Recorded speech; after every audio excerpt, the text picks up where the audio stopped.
وزیر بلوچستان میر سرفراز بگٹی کی زیر صدارت صوبائی حکومت اور Arya institute of medical science کے درمیان باہمی اشتراک کے فروغ سے متعلق ایک اہم اجلاس بدھ کے روز چیف منسٹر سیکریٹریٹ کوئٹہ میں منعقد ہوا۔ اجلاس میں صحت کے شعبے میں سرکاری و نجی شراکت داری کے فروغ، کوئٹہ سمیت بلوچستان بھر میں عوام کو بروقت معیاری اور جدید طبی سہولیات کی فراہمی، ایمرجنسی سروس کی بہتری، کینسر اور دیگر موذی امراض کے علاج معالجے کی دستیابی اور طبی خدمات کے دائرہ کار کو وسعت دینے سے متعلق امور پر تفصیلی غور و خوض کیا گیا۔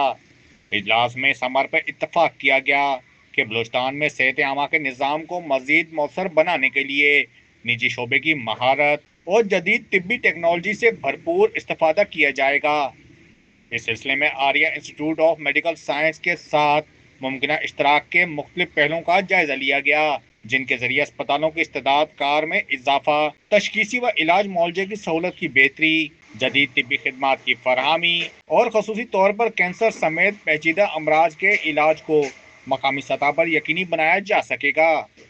وزیر بلوچستان میر سرفراز بگٹی نے اجلاس سے خطاب کرتے ہوئے کہا کہ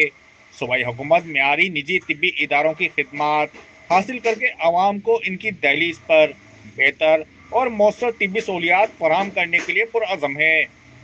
انہوں نے کہا کہ کینسر اور دیگر موذی امراض کا معیاری علاج صوبے کے اندر ہی ممکن بنایا جائے گا تاکہ مریضوں کو دیگر شہروں کا رخ نہ کرنا پڑے۔ انہوں نے کہا کہ صحت کے شعبے میں اصلاحات، جدید نظام کے نفاذ اور پائیدار ترقی کے لیے نجی شعبے کے ساتھ مؤثر شراکت داری کو فروغ دینا وقت کی اہم ضرورت ہے۔ اس ضمن میں ایسے منصوبوں کو ترجیح دی جائے گی جو فوری نتائج کے حامل ہوں۔ اجلاس میں صوبائی وزیر صحت Bakht Muhammad Kakar, chief secretary Balochistan Shakeel Qadir Khan, principal secretary Imran Zarghoon, secretary صحت Mujeeb ur-Rehman, doctor Amin Khan Mandokhel, Aria institute of medical science کے chief executive officer doctor Sohail Khan اور متعلقہ حکام شریک تھے۔ لال جان بلوچ، بولان ڈیجیٹل، کوئٹہ۔